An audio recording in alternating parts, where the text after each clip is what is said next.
Here we go. Should go to slideshow mode now. And our first speaker will be Afonso Sousa. Shush. Talking about medieval Equids Bios and the application of the prosopographical method. Look and John.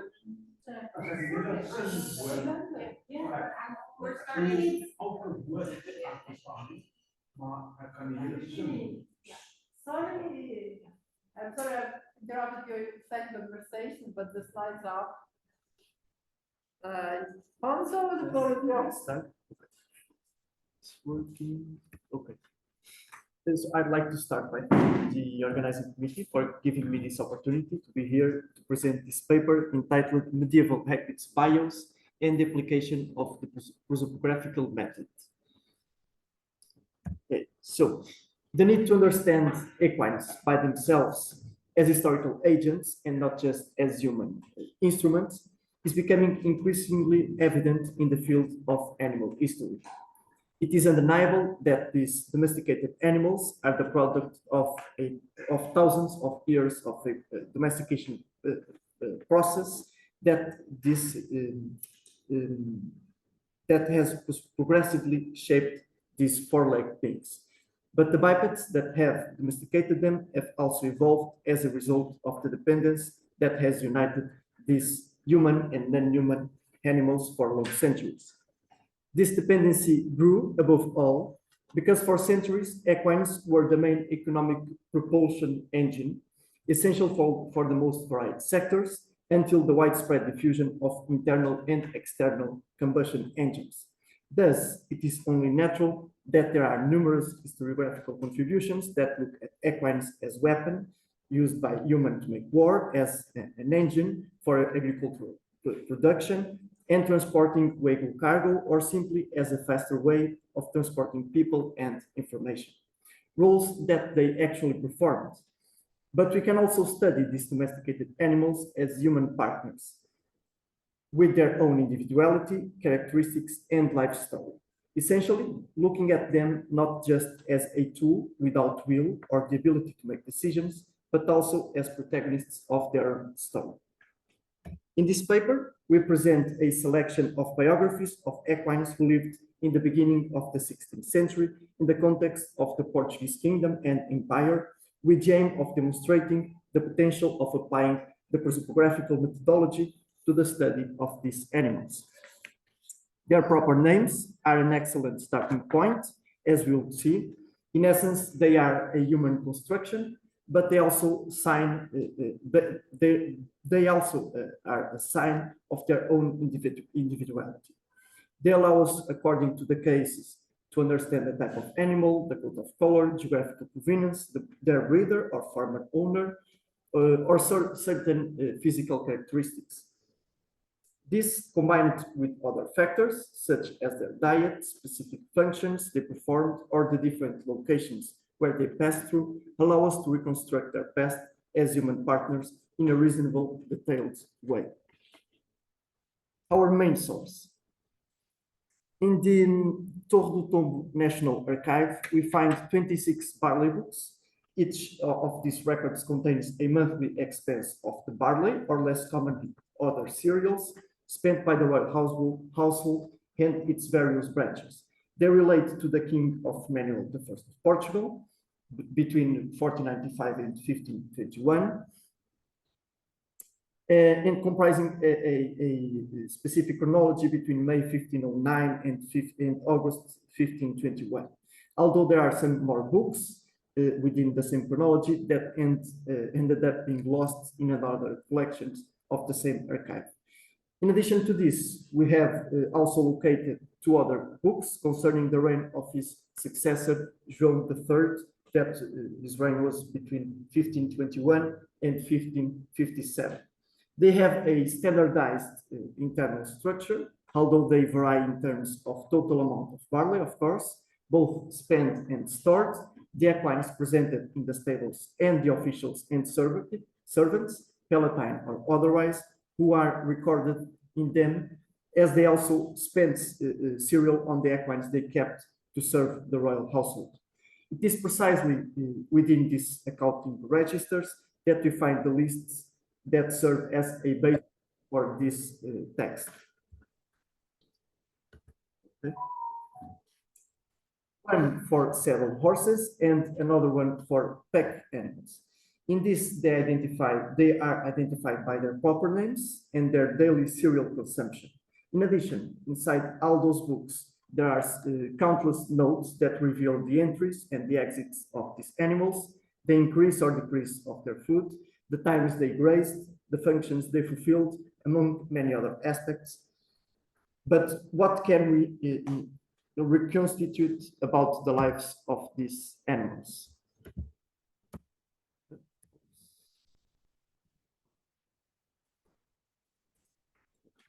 The first biography equine is a Portuguese warhorse from the early 16th century. What led us to assume that is not its name, but its itinerary. Sent by the king to his captain and governor of Safi, Nuno Fernandes de Ataíde, he served around 4 years in a fortress that had been occupied by the Portuguese a few years earlier. He returned to the royal household when the captain died in 1516, and although we can't be sure how old he was, as we don't know since when he was in the royal stables, we can't count at least 9 to 10 years of service. Adding to this, the 3 to 4 years of age he would have reached when he joined the royal stables, time which in the Portuguese medieval context was considerable essential for the equine's basic development and training. The horse's height would certainly be above 134 centimeters, measured to the withers. This is because during the 15th and the 16th centuries, it was stipulated and confirmed repeatedly by the Portuguese monarchs that no one could use a horse for war that was under this height. In addition, anyone who had horses that did not reach this height, then called sendeiros, a pejorative term identifying their short stature, would be forced to have them castrated. This other one, named Bobadilla, is Bobadilla mule with its bay coat, and probably didn't experience such a troubled life between maritime voyages and war scenarios.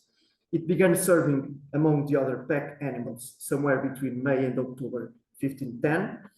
It is always in this condition that she is documented, and there are no records that allow us to identify a more specific role. The most impressive aspect about this animal, which was certainly well adapted to the context in which he lived, is his lifespan. After more than 11 years in the royal stables of Manuel I of Portugal, it passed to those of his successor, João III, and is still documented for a period between 1530 and 1531. But it's certainly that in October 1534 was no longer there. Perhaps it was sold, as was the case with Corujo, a mule that, despite being old and lame, was sold for 3,000 reais, a very significant amount. Or maybe it was given away like many others. But the fact is that this equine served as pack animal for at least 2 decades. And it's reasonable to assume that its age exceeded this time perhaps by a considerable margin. Another pack animal was the fragoso or faragoso. This mule was already in the royal stables at the first barley account book we have access to from May 1509, where it remained for only 2 more years. He had perhaps the most faithful end among animals we have now described. This is because he died on the 22nd of March of 1511. But the most curious thing is that on the very same day, despite the scarcity of cases in which equines from the royal stables die, another pack animal called Martin de Torres died.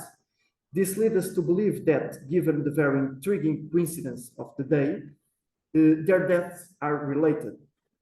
And it's quite possible that it wasn't a mere coincidence, but an accident involving them. The question is, were they pulling the same cart? I think it's very likely. Okay, another of the saddle horses we have already biographed is the Mascarenhas polveiro, an animal sent from North Africa, more specifically from Safi. This animal ended up in the possession of Nuno de Mascarenhas, then captain and governor of Safi. That gives the name to the horse. Because it was one of the animals given as a tribute by the local authorities as a sign of vassalage to the Portuguese crown. From there, it was sent to Manuel I of Portugal on 12 February of 1519, having traveled by sea to Portugal. For the next 2 years, it remained in the royal stable, consuming 9.8 kilograms of barley every day, with the rare exception when the horses grazed or consumed wheat. However, in the last record we have access to, it consumed 13.1 kilograms of barley a day for at least those 30 days, which is probably an indication that this animal arrived at the royal stables at a young age and that its physical development required an increase of in the amount of cereal it ate. These are just a few examples of animal biographies we intend to make for a wider and more varied range of equids from the royal stables of Manuel I of Portugal. They therefore serve as examples of the methodology we intend to use. Others, which we won't have time to analyze now, were used for hunting, breeding, or even introduce equine species where they didn't exist. So, understanding these animals, their morphology, the roles they played within human societies, and their life journeys is extremely important, not only to reconstitute the past of these animals, but also to better understand the lives of those who kept them in a domestic context. Humans and equines coexisted in the same society, and its development was largely based on a partnership they established. The role of these animals as power producers was vital to the function of the most varied sectors of society, from the most commonly daily lives activities, such as transport of people or goods, to moments of tension as war. But why employ the prosopographical method? This methodology arose as an option that allows us to value and reach deeper conclusions from the biographies we intend to write about equines.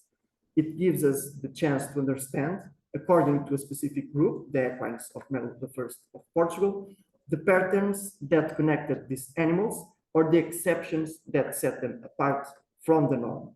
This is because although we have managed to gather a vast and varied set of information for most equines, not all of them fulfill all the topics we want to catalog.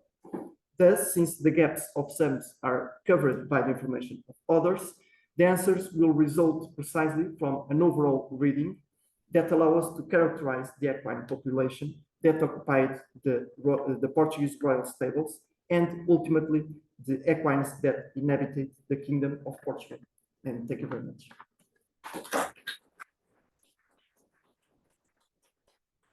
Afonso, so we are as usual keeping questions till the end, and I'm the second speaker in this session. So also share my PowerPoint. Let's see. I'll stop sharing this. Very interesting. Well, thank you. I'll stop sharing. Stop recording for the moment. What am I doing? Oh, there was a virtual applause for you. Something else. Okay. Time. You can introduce me if you feel like it. Well, I'm looking for my PowerPoint. I'll be very grateful. It's hard work introducing oneself.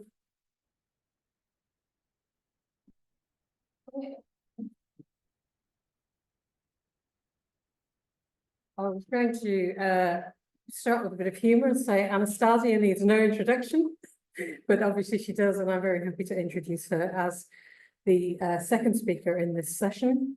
Anastasia is obviously my co-editor on Cheiron, which we very much enjoy working on together. And we're so pleased that we've got this facility to offer to and today, I think this week we've seen why it's important to Equids to have that published, which you might not find in other journals. So I'm very pleased to be able to do that. Anastasia has also been the person who's had to do the most work here in Latvia on getting the conference organised. And obviously we'll also know her from other places, such as Leeds International Medieval Congress, at which she will be next year. And through her other work on many other aspects of horse history, both practical and intellectual and academic.